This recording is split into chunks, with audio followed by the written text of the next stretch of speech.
Hello friends, ये जानकर अच्छा लगा कि आप अभी भी पढ़ने में इंटरेस्टेड हैं। तो क्योंकि पढ़ोगे लिखोगे तो बनोगे नवाब, और जो खेलोगे कूदोगे तो होगे खराब। वैसे ऐसी कोई बात नहीं, पर मैं आपको यही कहना चाहूँगा कि जो काम करें उसको एंजॉय करें, और ज़िंदगी को एंजॉय करना चाहिए। छोटी सी ज़िंदगी है। तो हम शुरू करते हैं आज के लेक्चर को। आज के लेक्चर में हम देखेंगे मैट्रिसेस को एडिशन और सब्ट्रैक्ट कैसे करना है, एडिटिव इनवर्स को देखेंगे। बहुत ही इजी चीज़ें हैं और मुझे उम्मीद है कि आप आसानी से इसको सीख पाएंगे। तो एडिशन और सब्ट्रैक्शन के बारे में हम देख रहे हैं। तो एडिशन बिल्कुल भी मुश्किल नहीं है, सिंपल है। बस एक चीज़ का आपको ध्यान रखना है, जो हमने बात की थी ऑर्डर की। ऑर्डर क्या होता है? ये number of rose by number of columns, ठीक है। तो इसमें कितने नंबर ऑफ रोज हैं? 2 रोज हैं और 3 कॉलम्स हैं। और इसके कितने रोज हैं? 2 रोज और 3 कॉलम। तो यही रूल आपने याद रखना है कि अगर एडिशन हो या सब्ट्रैक्शन हो तो दोनों का ऑर्डर बस सेम होना चाहिए। अगर ऑर्डर सेम होगा तो फिर एडिशन और सब्ट्रैक्शन पॉसिबल है। अगर ऑर्डर डिफरेंट है तो फिर एडिशन और सब्ट्रैक्शन पॉसिबल नहीं होगा, ठीक है। तो जैसे कि ये एक एग्जांपल है, a प्लस बी को उन्होंने ऐड किया और आप देख सकते हैं कि इन दोनों का ऑर्डर सेम है। 2 रोज 2 रोज, 3 कॉलम्स 3 कॉलम्स, ठीक है।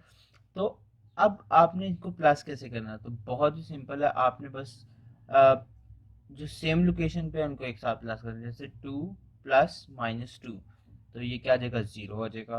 इस तरह 3 प्लस 3 6 आ जाएगा। 0 प्लस 4, ठीक है। 1 प्लस 1 0 प्लस 2 6 प्लस 3, और बाद में इनको सिंप्लीफाई करके आपने लिखना है। तो इसको कहते हैं एडिशन ऑफ मैट्रिसेस, सिंपल। और सब्ट्रैक्शन क्या है? सब्ट्रैक्शन भी बिल्कुल इसी तरह, सिर्फ आपने ये प्लस का साइन हटा के माइनस का साइन लगा देना है।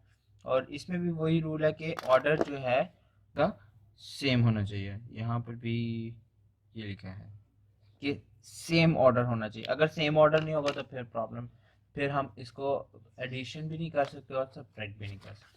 तो इस तरह के क्वेश्चन पूछे जाएंगे कि किन मैट्रिसेस को हम आपस में सब्ट्रैक्ट कर सकते हैं, किन मैट्रिसेस को हम ऐड कर सकते हैं। तो हम सिर्फ यही देखेंगे कि जिन मैट्रिसेस का ऑर्डर सेम है उनको हम प्लस कर सकते हैं, उनको हम सब्ट्रैक्ट कर सकते हैं।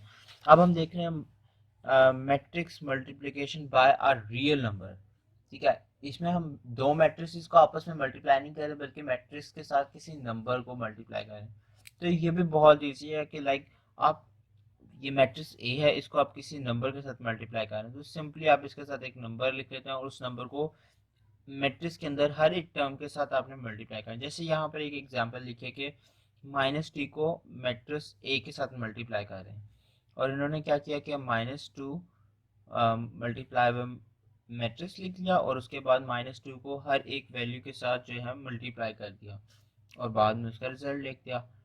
तो इसको हम कहते हैं रियल नंबर के साथ मैट्रिक्स को मल्टीप्लाई करना, ठीक है। तो ये भी एक सिंपल सी चीज़ है, और मल्टीप्लिकेशन बस इसमें आनी चाहिए।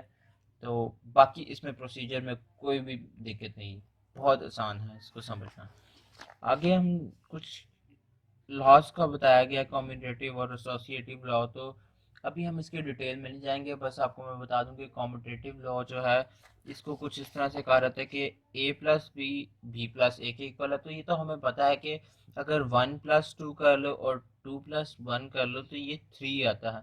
तो यही रूल मैट्रिसेस में भी लगता है कि चाहे पहले मैट्रिक्स ए को लिख लो या फिर बाहर में मैट्रिक्स ए को लिख लो, तो इनका रिजल्ट सेम आता है। तो इन्होंने कहा कि मैट्रिक्स में आपकी कम्यूटेटिव लॉ भी यूज होता है। एसोसिएटिव लॉ में क्या होता है कि आप जो है मैट्रिक्स की पोजीशन जो है वो इस तरह से चेंज कर लो कि पहले इन दो को कर लो और फिर इन दो को करो। तो लाइक ए प्लस बी को पहले मल्टीप्लाई करो और फिर प्लस करो और फिर उसमें सी को प्लस करो, और यहाँ फिर बी प्लस सी को पहले प्लस करो और उसमें ए को प्लस करो, तो सेम आंसर आता है। तो ये है associative law with addition.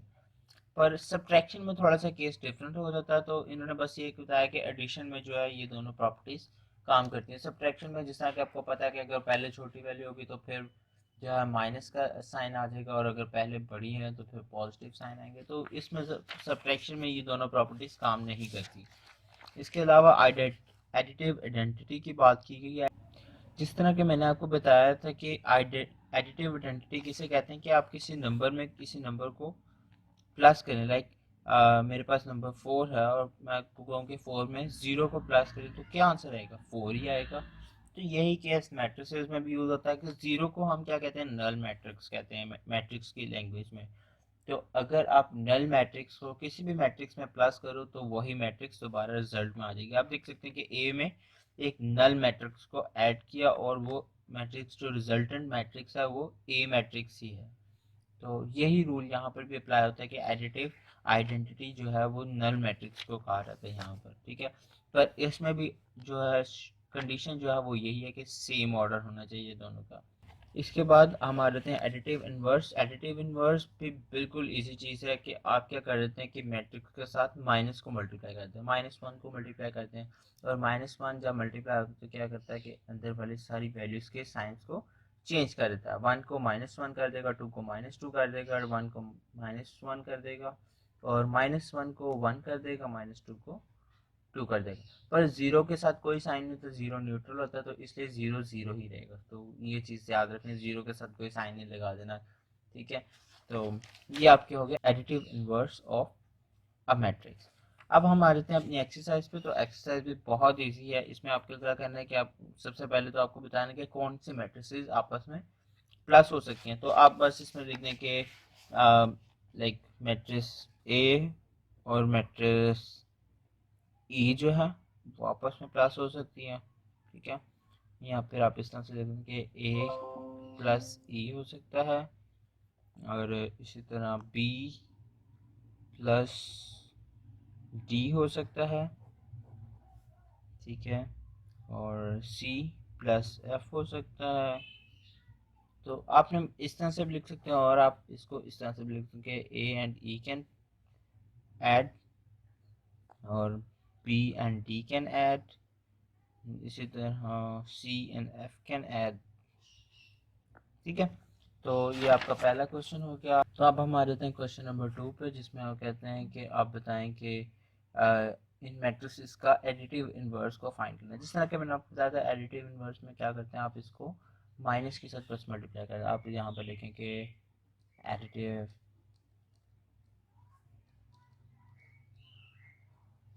Inverse of a is equal to, तो सिंपली बस आप इसके साइंस को चेंज कर दें कि लाइक यहाँ पर 2 लिखा तो 2 को -2 कर देंगे, -2 को 2 लिख देंगे, 1 को -1 और 4 को -4। सिंपल इज दैट, ठीक है। तो इन सब क्वेश्चन में आप इसी तरह करेंगे कि बस जो है साइंस को चेंज कर देंगे।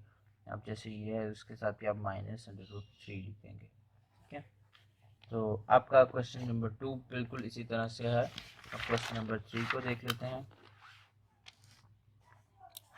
क्वेश्चन नंबर 3 में कहते हैं कि if A matrix is this, B matrix is this, C matrix is this, and D matrix is this, तो then find this, कि A प्लस, ठीक है। तो क्वेश्चन नंबर 1 A, तो इसको किस तरह से फाइंड करेंगे, बहुत ईजी है। सबसे पहले तो हमने देखना है कि ऑर्डर सेम है, A मैट्रिक्स और इसका, तो ऑर्डर बिल्कुल सेम है। तो बस आपने ऐड करना है इनकी जगह पे, मतलब ए की जगह पे आप वैल्यू को पुट करें। और अब ए मैट्रिक्स हमारे पास क्या थी, -1 2 2 1, और साथ ये लिखें 1 1 1, -1 +1 0। अगर मतलब आप चाहें तो एक स्टेप एक्स्ट्रा कर सकते हैं।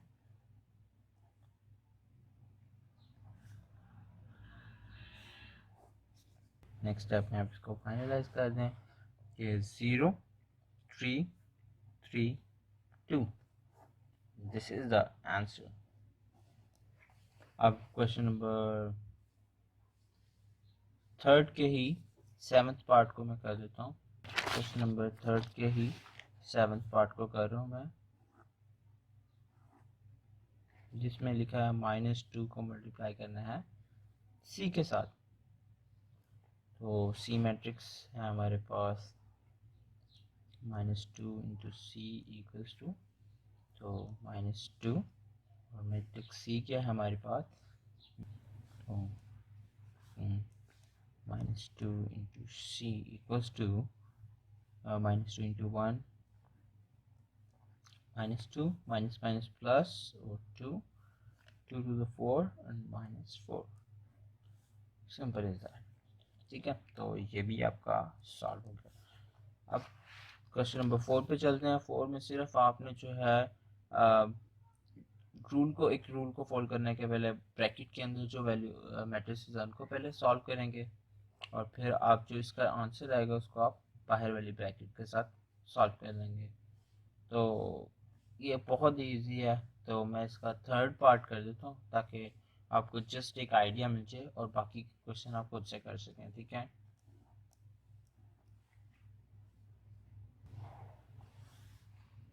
स्पेस का ज़रा खास ध्यान दीजिएगा, क्योंकि स्पेस की वजह से बाल का तो होता है नंबर एक जैसे लिखने शुरू हो जाते हैं।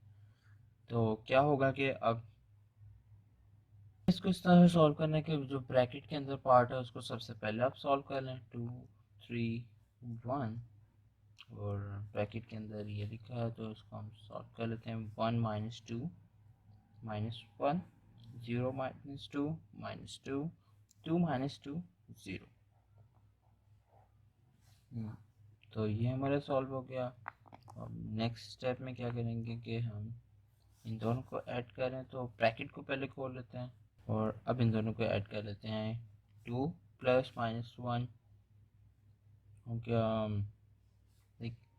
प्लस माइनस माइनस, तो 2 minus one, 3 minus two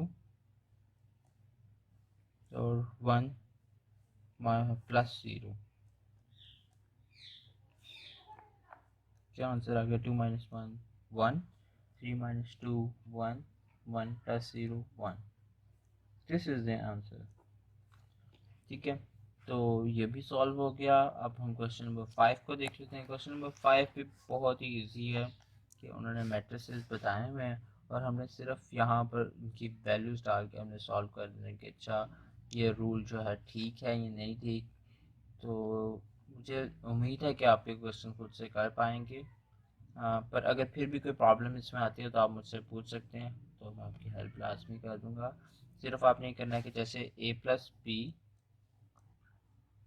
equals to B plus A लिखा है, तो आपने आप एक साथ भी कर सकते हैं और अलग अलग भी कर सकते हैं। कि आप इस तरह लिखेंगे लेफ्ट हैंड साइड पहले कर रहे हैं तो आप लिखते हैं ए प्लस बी इक्वल्स टू, और यहाँ पर मैट्रिक्स ए लिखते हैं 1 2 3 2 3 1 1 माइनस 1 0, प्लस बी मैट्रिक्स लिखते हैं यहाँ पर 1 माइनस 1 1 2 माइनस 2 2 3 1 3। ठीक है, इनको फिर आपने जो है वैल्यू बाय वैल्यू प्लस कर देना कि 1 प्लस 1 2 प्लस माइनस 1 3 प्लस 1। तो इस तरह से इसका आंसर निकालना, और फिर इसके बाद जब ये पूरा सॉल्व करना तो उसके बाद आपने इसी तरह राइट हैंड साइड को लिखना बी प्लस ए, और उसके अंदर भी मैट्रिक्स पहले ये वाली आ रही है और फिर ये वाली आ रही है, इसको भी आपने सॉल्व कर लेना। अब हम चलते हैं क्वेश्चन 6 पे। क्वेश्चन 6 पे बिल्कुल सेम है, इसमें बस आपने 3 को पहले ए से मल्टीप्लाई करना है और फिर जो है यहाँ पर 2 को बी से मल्टीप्लाई करना है और फिर जो है इन दोनों को माइनस कर देना है। तो यहाँ पर एक ट्रांसपोज का क्वेश्चन है, तो इसको मैं रिपीट करता हूँ कि ट्रांसपोज क्या था। तो बल्कि मैं ये क्वेश्चन को कर देता हूँ। तो मैं ये वाले क्वेश्चन को कर देता हूँ, और ए और बी की मैट्रिक्स की वैल्यू जो हमें क्वेश्चन में दी गई है। आप देख सकते हैं कि मैट्रिक्स ए ही है और बी मैट्रिक्स ये है, तो सिर्फ हमें वैल्यूज को प्लेस करना है।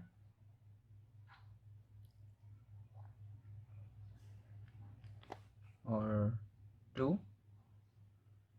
मैट्रिक्स ए आ गई हमारे पास 1 माइनस 2 3 4, और डी मतलब इसका ट्रांसपोज अभी हमने फाइंड आउट करना है -3, और मैट्रिक्स बी आ गई 0 7 -3 8, इसके ऊपर भी हम डी लिख देंगे।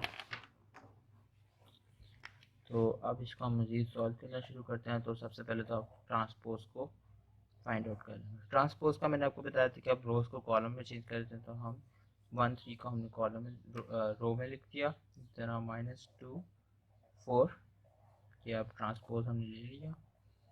नेक्स्ट वाले को बिल्कुल इसी तरह करेंगे 0 7 -3 8। ठीक हो गया। अब ट्रांसपोज हमने फाइंड आउट कर लिया। इसके बाद हमने क्या किया यहाँ पर कि 2 6 2 को अंदर मल्टीप्लाई कर दिया सब वैल्यूज़ के साथ, और यहाँ पर हमने 3 को अंदर सब वैल्यूज़ के साथ मल्टीप्लाई कर दिया। और इसके बाद हमने क्या किया कि 2 -0 मतलब 2 -0 6 माइनस माइनस प्लस होता है तो 6 + 9 -4 -21 8 -24। ठीक है, तो यहाँ पर हमने इनको लिख लिया। और अब मेरे ख्याल से यहाँ पर जगह तो नहीं बची, पर क्योंकि ये सारी वैल्यूज मुझे दोबारा से आगे लिखनी पड़ेंगी तो मैं यहीं पे कर देता हूँ। 2 -0 2 6 + 9 15 8 -24 -16 और -4 -21 -25। तो ये आपका आंसर मैट्रिक्स आ गया।